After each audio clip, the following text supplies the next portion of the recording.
بسم اللہ الرحمن الرحیم۔ حدیث شریف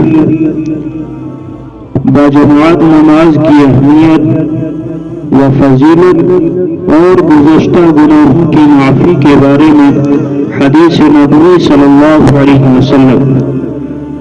حضرت عثمان رضی اللہ تعالیٰ عنہ کہتے ہیں کہ میں نے رسول اللہ صلی اللہ علیہ وسلم کو یہ فرماتے ہوئے سنا کہ جو شخص وضو کرے اور اچھی طرح وضو کرے پھر فرض نماز کے لیے مسجد کی طرف چلے اور امام کے ساتھ نماز ادا کرے تو اس کے گزشتہ سارے گناہ معاف ہو جائیں گے۔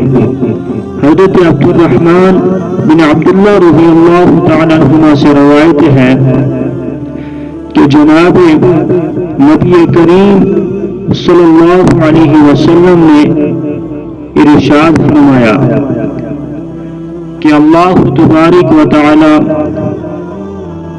اس شخص کے چہرے کو تر و تازہ کرے یعنی خوش رکھے جس نے میری کوئی حدیث شریف سنی اور پھر اسے دوسروں تک پہنچا دیا۔